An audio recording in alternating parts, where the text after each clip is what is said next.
जय जय रघुवीर समर्थ. नमस्कार. 2 वर्षापूर्वी साधारण आपण रामदास स्वामी साहित्यशोध.in हे संकेतस्थळ सुरू केलं होतं. माननीय योगेश बुवा रामदासी यांच्या हस्ते याचं लोकार्पण झालं होतं. त्यानंतर आपण आपल्या संकेतस्थळावर अनेक सुविधा ॲड केल्या आहेत. तेव्हा मी एक डेमो केला होता.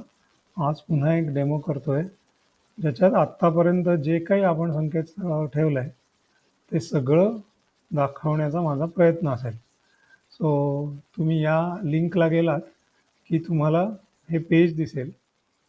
इथे जर पाहिलं तर समर्थांचे जे प्रमुख ग्रंथ आहेत, दासबोध, मनोबोध, आत्माराम, जुना दासबोध, हे उपलब्ध आहेत.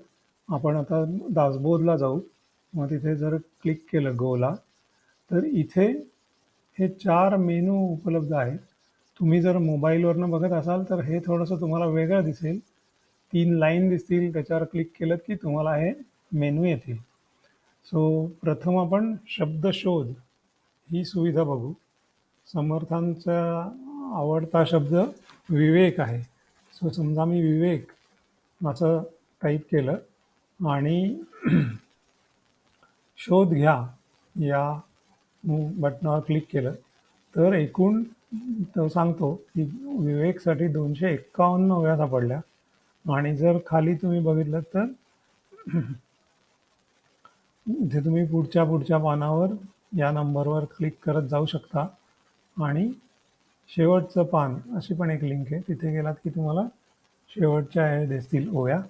इथे जर तुम्ही पाहिलं तर दशक, समास क्रमांक आणि ओळी क्रमांक असं पहिला कॉलम आहे. आणि मग दुसऱ्या कॉलममध्ये ॲक्च्युअल ओळी तुम्हाला बघायला मिळेल. आता इथे जर तुम्ही पाहिलं तर विवेक हा शब्द असलेला म्हणजे सगळ्या ओव्या आल्या असतील. तर जर तुम्हाला नेमका शब्द फक्त विवेक असंच असलेल्या ओव्या हव्या असतील तर तुम्ही इथे नेमका शब्द शोधाला क्लिक करा. आणि जर शोध घ्या असं क्लिक केलं तर तुम्हाला लक्षात येईल आता ओव्यांची संख्या कमी झाली. आणि या ज्या ओव्या आहेत त्या ओव्यांमध्ये विवेक हा शब्द बरोबर एक्झॅक्ट मॅच आहे. अविवेक, विवेकासारखे वगैरे असं काही ज्या शब्दांमध्ये विवेक आहे अशा ओव्या स्किप झाले. अशा प्रकारे तुम्ही शब्दशोध ही सुविधा वापरू शकता. ही सुविधा सर्व समर्थ साहित्यासाठी जे संकेतस्थळावर उपलब्ध आहे त्यासाठी आम्ही दिलेली आहे. मी ही अजून एखादा एक्सप्लेन करीन, पण ती सगळीकडे सेमच आहे. त्यानंतर जर आपण पाहिलं तर इथे शब्दसूची असा पर्याय आहे. आता इथे जर तुम्ही पाहिलं तर अद्याक्षर दाखवली आहेत आणि त्या अक्षरावर समजा तुम्ही एखाद्या क्लिक केलं तर इथे तुम्हाला पहिल्या कॉलममध्ये सूचीतील शब्द असं येईल. आणि मग तुम्ही पुढे पुढे जाऊ शकता. आणि समजा आता तुम्हाला वैराग्य याच्यावरचे याच्या संदर्भातील समास किंवा ओव्या हव्या असतील तर इथे तुम्ही वैराग्याला क्लिक करून ओव्या दाखवा असं जर केलं तर वैराग्यासाठी कुठल्या ओव्या आहेत ते इथे दाखवलेलं आहे. आपण समजा अला क्लिक केलं. इथे अंतरात्मा, अद्वैत ग्रंथ, अध्यात्म इथे भरपूर तुम्हाला दिसतील. अध्यात्म निरूपणसाठी कुठला आहे तर अख्खा समासच आहे. तो इथे खाली दाखवतो की दशक समास आणि पूर्ण समास अध्यात्म निरूपणावर आहे. अशा प्रकारे तुम्ही शब्दसूची वापरू शकता त्या त्या अक्षरावर क्लिक करून. षड्गुणेश्वर वर काय आहे तर माया असं म्हणलं की मग तो ओव्या दाखवेल. त्याच्यानंतरचा मेनू आहे शिल्प. इथे काय केलं आहे की प्रत्येक दशकात म्हणजे दशकानुसार हे शिल्प आहे. आता समजा मी इथे नवविधा भक्ती घेतलं तर श्रवण भक्ती, कीर्तन भक्ती, नामस्मरण भक्ती असे समास पहिल्या कॉलममध्ये आहेत. आणि मग त्याचं शिल्प म्हणजे त्याचं स्ट्रक्चर कसं आहे तर ते या पद्धतीने आहे की ओवी 1 ते 6 मध्ये सामान्य निरूपण आहे. 7व्या ओवीला श्रवण भक्तीचं महत्त्व आहे. 8 ते 34 काय काय ऐकावे हे सांगितलं आहे. तसंच कीर्तन भक्ती, कीर्तनाची व्याख्या पहिल्या 2 ओव्यात आहे. कीर्तनाचा हेतू 3 ते 6 मध्ये आहे. अशा प्रकारे हे शिल्प तयार केलेलं आहे आणि त्यातला तुम्हाला आता कीर्तनाचा मुख्य फायदा, कीर्तन कसे असावे, आता यातल्या तुम्हाला जर ओव्या कीर्तन भक्तीची फलश्रुती काय आहे, तर त्याला ओव्या दाखवायला तुम्ही क्लिक केलं की इथे तुम्हाला फलश्रुती रिलेटेड ओव्या दिसतील. परत दशक, समास आणि ओळी असं त्याचं स्वरूप आहे. सो हे झालं शिल्प आणि पुढे आहे शब्दकोश, ज्याच्यात कठीण शब्दांचे अर्थ आहेत. सो आता इथे जर तुम्ही परत अक्षर क्लिक केलं तर तुम्हाला त्यातील कठीण शब्दांचे अर्थ मिळतील. इथेही पुढचे पानं बघायची असतील तर सो इथे तुम्ही आत्मविद्या म्हणजे ब्रह्मविद्या, आत्माराम म्हणजे मूळ पुरुष, अंतरात्मा, असे तुम्हाला शब्दांचे अर्थ मिळतील. समर्थांच्या वेळचं मराठी थोडं वेगळं होतं. सो त्यातले काही काही शब्द आपल्याला कठीण जातात जेव्हा आपण अभ्यास करतो तेव्हा. सो जर तुम्ही हे शब्दकोश ही सुविधा वापरली तर त्या ओळीचा अर्थ लिहिणं तुम्हाला सोपं जाईल, अर्थ समजणं तुम्हाला सोपं जाईल. परत तेच इथे तुम्ही पाहिजे ते अक्षर निवडू शकता आणि त्याच्यावर क्लिक केलं की तुम्हाला त्या त्या शब्दाचा अर्थ मिळू शकेल. या सगळ्याबरोबरच शेवटचा मेनू जर बघितला तुम्ही तर दासबोध असा आहे. आपल्या संकेतस्थळावरनं आपल्याला दासबोध वाचता पण येतो. सो आपण इथे दशक निवडू शकतो. सो आपण समजा जर धरलं की मायोद्भव अथवा ज्ञानदशक, तर मग त्यातलं इथे समास दाखवले देवदर्शन. सो त्यातनं तुम्ही चूज करू शकता. समजा आपण चूज केलं मोक्ष लक्षण, तर मग तो समास इथे खाली संपूर्णपणे दाखवलेला आहे. जे दासबोधात संस्कृतमध्ये श्लोक आहेत संदर्भासाठी, ते जर तुम्ही पाहिलं तर असे बोल्डमध्ये दाखवलेत. सो असं दासबोधासाठीचे विविध मेनू आहेत. इथून तुम्ही होमला क्लिक केलं की पुन्हा या पेजवर याल. आपण आता दासबोध पाहिला, तसंच मनोबोध पण आहे. सो मनोबोधात पण इथे शब्दशोध आहेच. म्हणजे आता मी इथे जाऊन समजा सर्व गुणांचा आरंभ असा शब्द सिलेक्ट केला आणि आरंभ असा शब्द असलेल्या ओव्या दाखवा, तर तो ओवी घेऊन येईल किंवा शारदा. तर त्या ओव्या तो घेऊन येईल किंवा राम आपण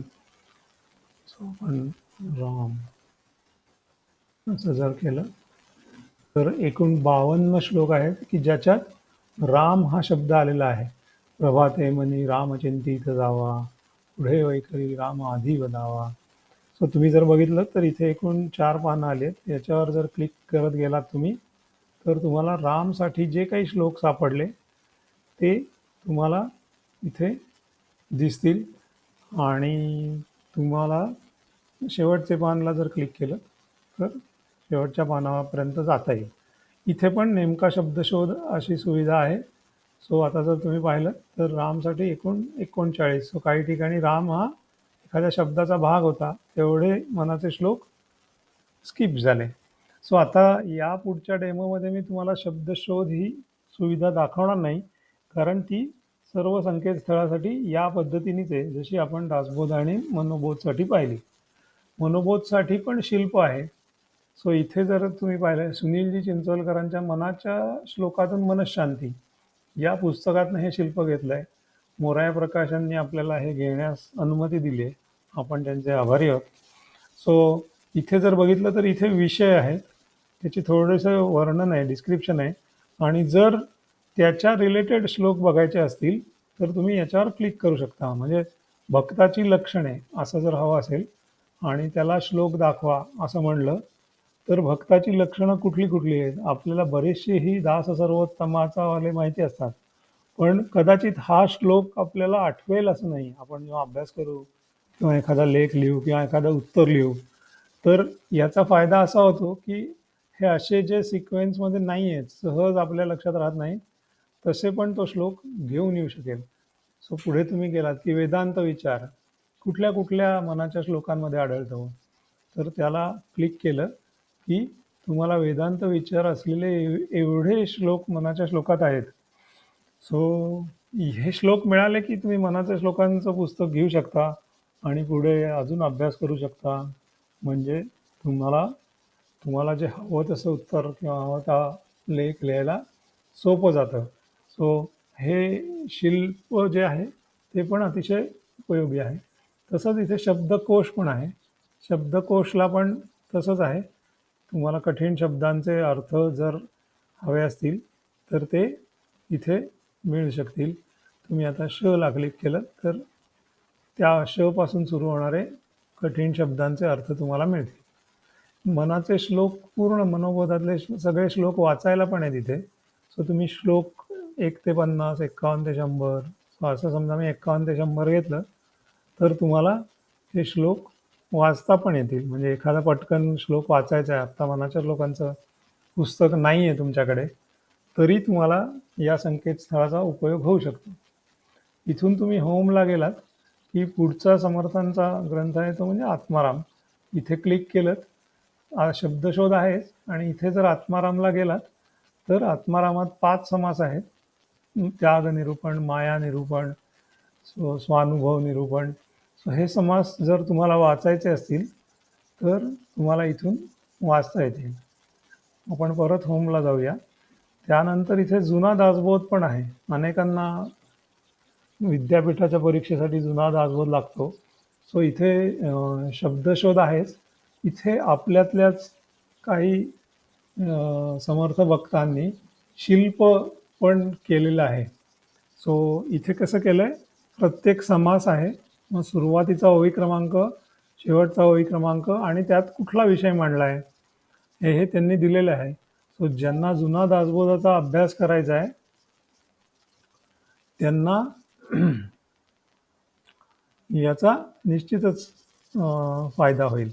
सो आणि इथे पण तसंच आहे. सद्गुरू लक्षण, मग काय सामान्य गुरु लक्षण असं जर मी क्लिक केलं इथे तर तुम्हाला इथे ते त्या ओव्या जुन्या दासबोधातल्या आणून दाखवल्या जातील. सो इथे जुना दासबोधाचं शिल्प आहे, ते सगळ्यांनी जरूर बघावं.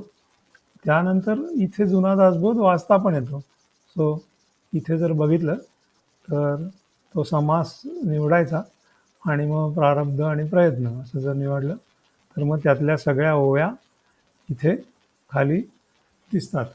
सो अशा प्रकारे समर्थांचे जे 4 प्रमुख ग्रंथ आहेत ते इथे आहेत. गुजराथीमध्ये पण दासबोध आणि मनाचे श्लोक आहेत. सो आपण समजा दासबोधला क्लिक केलं तर शब्दशोध आहेच, पण गुजरातीत दासबोध पण बघता येतो. सो इथे दशक आहेत आणि मग त्यातले समास तुम्ही निवडू शकता. काही वामन तांबवेकर यांच्या गुजराती दासबोधावर गुजराती भाषांतरावर आधारित हे आम्ही घेतलंय. आम्ही त्यांच्या कुटुंबियांचे सगळ्यांचे आभारी आहोत. माझी आपल्याला सगळ्यांना विनंती आहे की आपल्या परिचयातील गुजराती मंडळी जे असतील त्यांच्यापर्यंत हे पोचवावं. शिवाय आपले मराठी भाषिक पण अनेक पिढ्या बडोदा, अहमदाबाद वगैरे त्या भागात स्थायिक झालेले अनेक लोक आहेत. त्यांच्यापर्यंत पण ही सुविधा पोचवावी. इथून परत आलं की गुजरातीमधले मनाचे श्लोक पण आहेत. सो इथून तुम्ही मनाचे श्लोक असं क्लिक करू शकता आणि हे शिल्प मनाचे श्लोक आता जर तुम्ही पाहिलं तर हे मनाचे श्लोक गुजरातीमध्ये आपण उपलब्ध केलेले आहेत.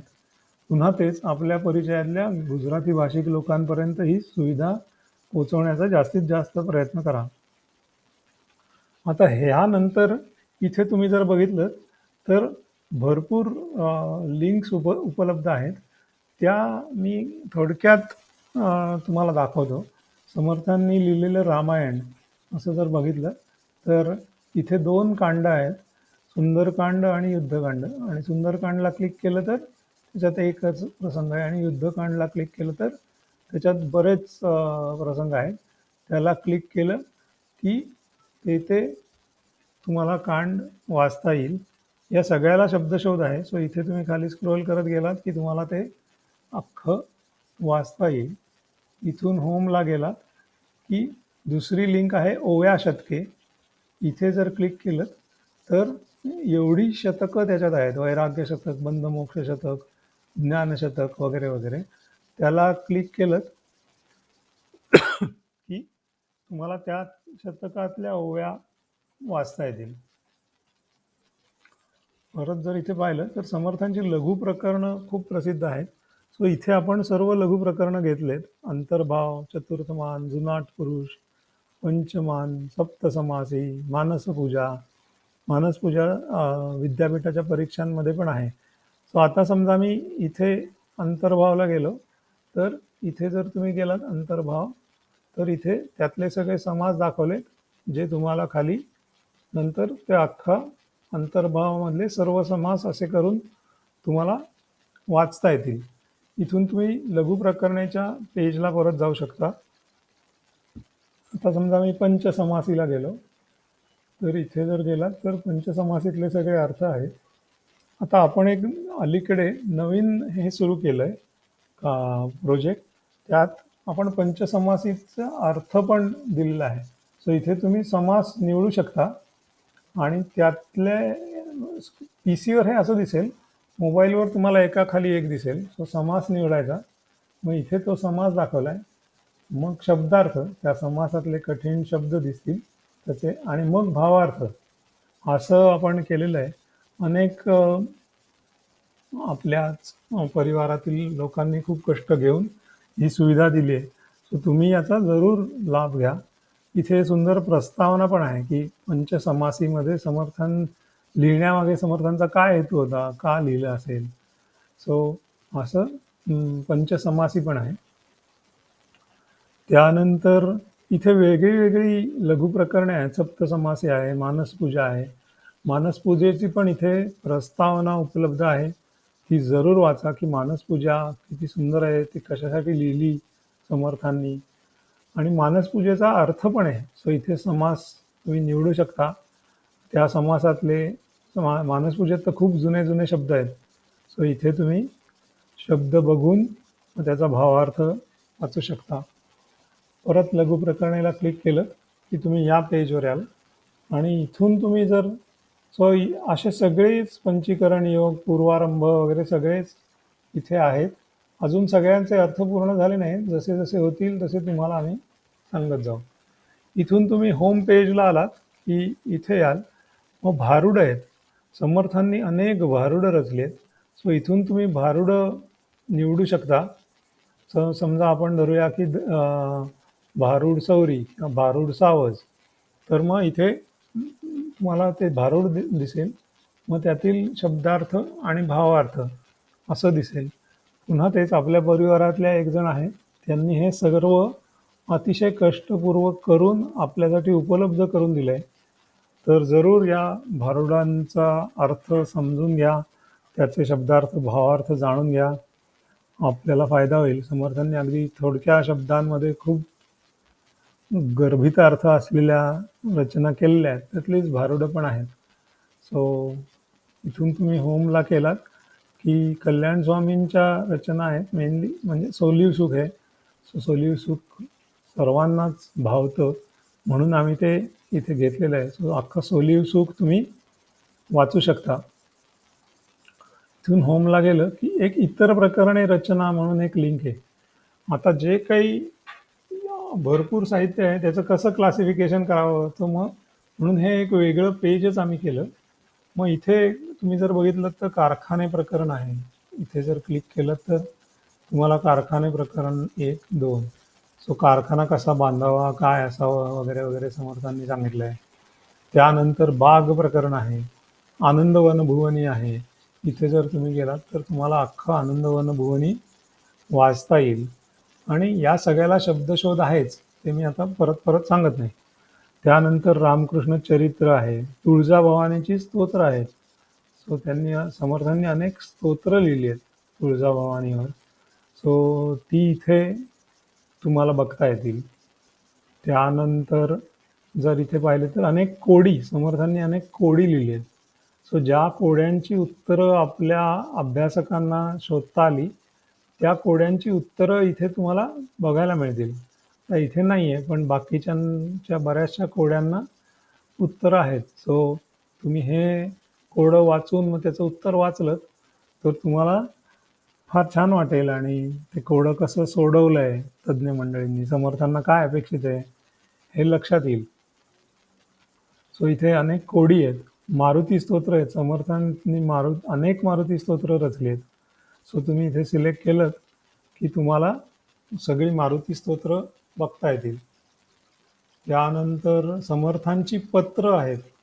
सो मी मधनं तुम्हाला आजच मी एक मेसेज पाठवला आहे. सो काही पत्र, सो राजधर्म, क्षात्रधर्म, सेवक धर्म, मग निश्चयाचा महामेरू, वेणाबाईंना उत्तर. सो निश्चयाचा महामेरू बघायचा असेल तर इथे येऊन तुम्ही ते पत्र बघू शकता. सो त्यानंतर समर्थरचित अष्टाक्षरी आहे, विविध देवतांचे अभंग आहेत, भूपाळ्या आहेत, अप्रकाशित अमृतवाणी आहे, स्फुट ओव्या आहेत, स्फुट श्लोक आहेत, स्फुट समास आहेत, उपदेशपर कविता आहेत, रामभक्तीपर रचना आहेत, रामस्वरूपावर काही रचना आहेत, रामचरित्रावर काही रचना आहेत, राम गुणवर्णनात्मक काही रचना आहेत आणि अन्य ज्याच्यात मिक्स आहेत विषय असे पण आहेत. सो इथे तुम्ही संहितेचा विषय निवडू शकता. सो समजा सत्संग, मग त्यांच्यात वेगळ्या वेगळ्या त्यांनी छोट्या छोट्या रचना केलेल्या आहेत. सो या तुम्ही वाचू शकता. सो असं इतर प्रकरणे आणि रचनांमध्ये आहे. त्यानंतर समर्थांनी भरपूर आरत्या रचल्या आहेत. सो इथे तुम्ही देवतेनुसार आरत्या निवडू शकता. गणपती, मग गणपतीची आरती. मग आता आपण मारुतीच्या अनेक आरत्या आहेत. सो इथून तुम्ही मारुतीची पुढची आरती बघू शकता. आरत्यांच्या अर्थाचं काम पण आपल्यातल्याच अभ्यासार्थींच्या एका गटाने चालू केलं आहे. सो त्या आरत्यांची प्रस्तावना पण लिहिलेली आहे आणि आरत्यांचा अर्थ पण आहे. सो इथे जर बघितलं तर जेवढे झालेत, सो इथून तुम्हाला ती आरती दिसेल इकडे डाव्या बाजूला आणि मग त्याच्यातले कठीण शब्दांचे अर्थ आणि भावार्थ असं तुम्हाला बघता येईल. सो आपल्याला नेहमी सण उत्सव आले की आरत्या आठवतात, बेसिक शब्दांचे अर्थ माहिती नसतात. सो इथे तुम्हाला ते अर्थ माहिती होतील. सो समजून जर आपण आरत्या म्हणल्या तर अजून सगळ्यांनाच लाभ होईल असं वाटतं. सो आपण पाहिलं आरत्या. मग समर्थांचा आवडता प्रकार म्हणजे काव्यप्रकार म्हणजे करुणाष्टके. सो इथे जर तुम्ही पाहिलं तर सगळी करुणाष्टकं घेतलेली आहेत. समजा आता एखाद्या याच्यावर तुम्ही क्लिक केलं तर मग तुम्हाला इथे खाली ते करुणाष्टक दिसेल. सो बुद्धी दे रघुनायका, पण खूप युक्ती नाही, बुद्धी नाही, विद्या नाही वंचिता. सो हे करुणाष्टक तुम्ही 30 या नंबरच्या पुढे क्लिक केलं की हे दिसेल. आता आपण करुणाष्टकांचा अर्थ लिहून पूर्ण केला आहे. काही काळापूर्वी आपण त्याची एक प्रश्नमंजुषाही घेतली. सो ते फीचर तुम्हाला माहिती आहे. इथे आलात की तुम्ही करुणाष्टक निवडू शकता आणि मग ते करुणाष्टक दाखवलंय, त्यातील शब्दार्थ आणि भावार्थ अशा प्रकारे करुणाष्टकांचे अर्थ भावार्थ लिहून झालेले आहेत. सो सगळ्यांनी ते जरूर वाचावेत आणि करुणाष्टक समजून घ्यावेत अशी माझी विनंती आहे. सो आपण करुणाष्टक पाहिली. मग समर्थरचित गीता आहेत, त्या इथे तुम्हाला बघता येतील. पंचक आहेत, पंचकांचा पण अर्थ आपण लिहायला घेतलेला आहे. अनेक पंचकांचे अर्थ लिहून झालेले आहेत. आपल्या परिवारातल्याच काही अभ्यासकांनी मिळून या पंचकांचे अर्थ लिहिलेले आहेत. सो ध्यान पंचकात परत तेच, इकडे पंचक दिसेल, मग शब्दार्थ आणि भावार्थ अशी रचना आहे. सो ही पण पंचकं तुम्ही जरूर वाचा. त्यानंतर धाट्या आहेत, समर्थांनी अनेक धाट्या लिहिल्या आहेत. सो इथे तुम्ही खाली स्क्रोल केलं की अनेक धाट्या तुम्हाला वाचता येतील. त्यानंतर परत तुम्ही होमला गेलात की स्फुट अभंग आहेत, सवाया आहेत, समर्थांनी भरपूर सवाया लिहिल्या आहेत. सो जर इथे पाहिलं तर ती निवडली की तुम्हाला ती सवाई वाचता येईल. सवायांच्या अर्थाचं पण काम चालू आहे. सो ज्या सवायांचे अर्थ लिहून झालेत ते इथे तुम्हाला दिसतील आणि मग त्यातील जर कठीण शब्द असतील तर शब्दार्थ आणि भावार्थ असं काम चालू आहे. सो तुम्ही जरूर या सवायांचा अर्थ पण वाचत जा. अजून काय, हां, आता ह्या शेवटच्या 2 याच्यावर आलोय आपण. एकच मिनिट.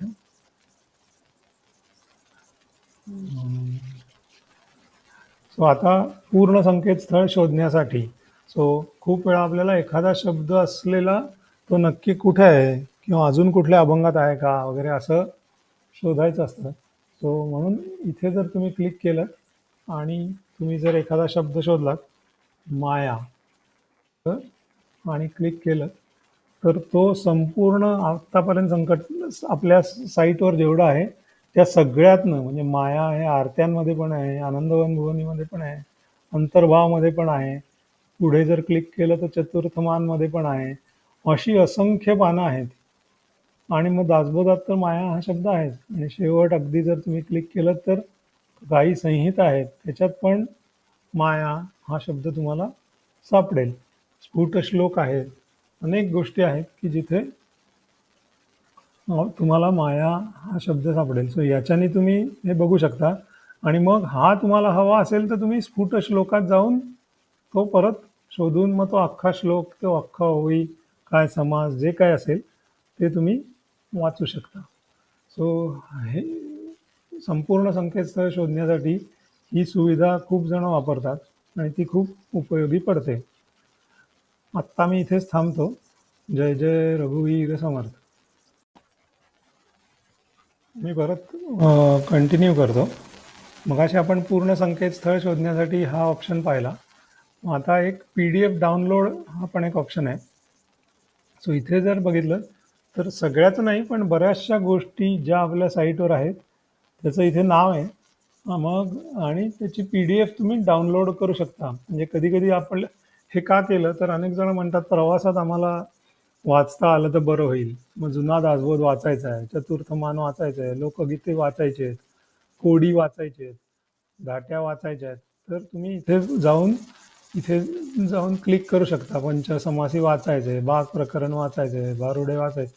सो मनोबोधला क्लिक केलं, इथे क्लिक केलं तर मनोबोध PDF डाउनलोड होईल आणि मग तुम्हाला तिथे जर क्लिक केलं तर अशी PDF तुम्हाला दिसेल जी तुम्ही प्रवासात कॅरी करू शकाल. म्हणजे तुम्हाला कधीही वाटलं तर मनाचे श्लोक वाचता येतील. सो अशा प्रकारे एक PDF डाउनलोड ही सुविधा आहे. त्यानंतर आपण एक दृकश्राव्य निर्देशिका म्हणजे साध्या मराठीत डिरेक्टरी सुरू केली आहे. त्याचं काम चालू आहे. सो ते काय आहे ते मी तुम्हाला दाखवतो. इथे जर तुम्ही क्लिक केलं तर एक वेगळं पेज येतं. सो इथे ज्येष्ठ अभ्यासकानुसार शोधण्यासाठी, विषयानुसार शोधण्यासाठी आणि ध्वनिमुद्रित रचना शोधण्यासाठी असे 3 मेनू आहेत. सो इथे जर तुम्ही क्लिक केलं तर इथे तुम्हाला विविध ज्येष्ठ श्रेष्ठ अभ्यासक किंवा समर्थ परिवारातले लोकांची नावं दिसतील. मग आता समजा मी इथे क्लिक केलं संध्याताई कोलटकर आणि मग त्यांनी कुठल्या कुठल्या विषयावर व्हिडिओ किंवा केलेत तर ते सिलेक्ट करू शकतो आपण दासबोध आणि मग हे दाखवा असं म्हणलं तर त्यांचा स्वतःचा चॅनल आहे. सो त्याच्यावर काय विषय मांडलेत त्यांनी, नाव, तपशील आणि त्याची URL याच्यावर जर क्लिक केलं तर तुम्ही त्यांच्या व्हिडिओला जाऊन भेट देऊ शकता. सो असं एक हे केलेलं आहे. दुसरी आपण सुविधा अशी केली आहे की आपल्यातलेच अनेक मंडळी उत्तम गातात. सो समर्थांच्या विविध रचना आपण त्यांना चाली लावायच्या असं सुरू केलं आहे. सो इथून तुम्ही विषय निवडू शकता. निष्ठापंचक, ब्रह्मपंचक, मग काय अनेक आरत्या आहेत ज्यांना आपण चाली लावल्या आहेत. अनेक करुणाष्टकं आहेत की ज्यांना चाली लावून झाल्या आहेत आणि या बटनवर तुम्ही क्लिक केलं की तुम्हाला ते ऐकता येईल आणि जे काय करुणाष्टक म्हणलंय ते इथे तुम्हाला दाखवलंय म्हणजे ते वाचता पण येईल. या सगळ्याचा उद्देश असा आहे की एखाद्याची चाल जर आपल्याला आवडली तर ते करुणाष्टक लक्षात राहील आणि ते दीर्घकाळ आपल्याला त्या करुणाष्टकाचं स्मरण राहील. तसंच इतर गोष्टींचं आहे. धाट्यांना अर चाल दिलेली आहे काही, काही स्फुट ओव्यांना चाल दिलेली आहे. सो सर्वांना माझी विनंती आहे की तुम्ही जरूर या ध्वनिमुद्रित रचना ऐका आणि जास्तीत जास्त लोकांपर्यंत हे पोहोचवायचा प्रयत्न करा. इथून जर तुम्ही परत या मूळ संकेतस्थळावर आलात, तर मग आपण आत्ता पाहिलं निर्देशिका पाहिली. मग स्वयंमूल्यमापन अशी आपण एक लिंक केलेली आहे. इथे उद्देश असा आहे की विविध समर्थांच्या समासांवर आधारितच हे केलेलं आहे. सो खूप वेळा आपल्याला वाटतं की मला सगळी मूर्ख लक्षणं माहिती आहेत, मला सगळी विरक्त लक्षणं माहिती आहेत, मला सगळे उत्तम गुण माहिती आहेत. सो हे सॉर्ट ऑफ आपलं चेक करायचं की आपल्यात किती बद्ध लक्षणं आहेत, वंदन भक्तीची किती माहिती आहे. सो जसं आपण अभ्यास करत जाऊ तसं तसं आपल्यात सुधारणा होते का हे बघायचं. सो म्हणजे हे करण्यामागे उद्दिष्ट असं होतं की समजा दरवर्षी आपण वर्षातनं एकदा आपण पाहिलं की ही बद्ध लक्षणं आहेत आणि यातली आपल्याला कुठली कुठली दिसतात, बहुखेद, बहुमत्सर असं जर टिक करत गेलं, बहुवाचाळ, तर आणि जर शेवट पाहिलं तुम्ही तर बहु अनर्थी, बहुदंभ, बहुनिंदा, आपण बरेचसे जण सगळे सामान्य लोक सगळ्यांवर नावं ठेवत असतो, टीका करत असतो आणि गणना करा असं म्हणलं की तो स्कोअर दाखवतो आपल्यात किती टक्के बद्ध लक्षणं आहेत. म्हणजे थोडक्यात आपल्या दरवर्षी जर पाहिलं तर हा पर्सेंटेज कमी कमी होत गेला तर आपल्याला समर्थांनी सांगितलेले विचार उमगलेत आणि आपण त्यानुसार वागतोय असं आपल्याला लक्षात येईल. इथे कुठे तुमचं नाव होत नाही कॅप्चर, त्यामुळे तुम्ही दरवर्षी एकदा जर या टेस्ट तुमच्यासाठी केल्यात तर फायदा होऊ शकेल असं आम्ही जेव्हा हे केलं तेव्हा आम्हाला वाटलं. म्हणजे गमतीने आम्ही जेव्हा हे टेस्ट केलं तेव्हा आमच्या सगळ्यांच्याच लक्षात आलं की आपला स्कोअर बहुतांशी टेस्टमध्ये फारच कमी येतोय. आपल्यापैकी जे तज्ज्ञ मंडळी आहेत, जे इतर ठिकाणी जाऊन प्रवचन वगैरे करतात, त्यांनी एखाद्या विषयाशी लिंक जर इथे प्रश्न असतील तर एक तासाभराचं बोलणं झाल्यावर सगळ्यांकडे आता मोबाईल असतात. त्यांना हे जाऊन सोडवायला सांगावं आणि त्यांचा स्कोअर बघावायला सांगावा. म्हणजे त्यांना काय समजला तो विषय हे समजून घेण्यासाठी पण तुम्हाला याचा वापर करता येईल. सो इथून होमला क्लिक केलं की तुम्ही या पेजला याल. इथून परत गेलात की तुम्ही या मूळ पेजला याल. समर्थांनी अनेक गीता वापरलेल्या आहेत जे त्यांनी पहिल्या समासात उल्लेख केला आहे. सो त्या जर कोणाला वाचायच्या असतील तर ते त्याच्यासाठी एक वेगळी लिंक फक्त रेफरन्ससाठी दिली आहे. सो इथे जाऊन तुम्ही त्याच्यावर क्लिक केलं तर इथे तुम्हाला ही तिसरी साईट आहे वेगळीच, पण तुम्हाला इथे त्या सगळ्या गीता वाचायला उपलब्ध आहेत. सो अशा प्रकारे आणि अजून एक सांगायचं राहिलं म्हणजे इंग्लिशमधला दासबोध डाउनलोडसाठी उपलब्ध आहे. सो इंग्लिशमध्ये दासबोध जर क्लिक केलं तर इथे क्लिक केल्यावर तुम्हाला दासबोध सार नावाची एक PDF आहे ती डाउनलोड करता येईल. सो अशा प्रकारे सर्व समर्थ साहित्य शोध, रामदास स्वामी साहित्य शोध यावर असलेल्या सर्व फॅसिलिटी. एक राहिलं ते जस्ट दाखवतो. इतर प्रकरणे म्हणजे इथे लोकगीते, गोंधळ, जोगवा असे एक लिंक तुम्हाला दिसेल. सो इथे भरपूर रचना आहेत. तुम्ही जर पाहिलं तर डफ गाणी आहेत, देवीचा गोंधळ आहे, त्यानंतर डंका आहे. सो आपल्यापैकी जे गायक मंडळी असतील त्यांनी हे जरूर बघावं. त्याच्या परत ते समर्थांचे विचार प्रसार होण्यासाठी हे सगळं तुम्ही वाचू शकता. ज्याचं शक्य आहे त्याचे शब्दार्थ, भावार्थ आम्ही ऑलरेडी इथे दिलेले आहेत. सो ते वाचू शकता. सो ही पण एक उत्तम लिंक आपल्या संकेतस्थळावर उपलब्ध आहे. सो तुम्ही जरूर त्याचा लाभ घ्यावा. माझ्या मते आत्तापर्यंत जेवढं काही संकेतस्थळावर आहे त्याचा मी डेमो दिलेला आहे. मी आशा करतो की या डेमोचा तुम्हाला प्रत्यक्ष संकेतस्थळ वापरण्यासाठी भरपूर उपयोग होईल. तुम्ही ही लिंक YouTube व्हिडिओची आणि आपलं संकेतस्थळ याची लिंक स्वतः तर वापराच आणि जास्तीत जास्त लोकांना शेअर करा अशी विनंती करतो. आणि थांबतो. जय जय रघुवीर समर्थ.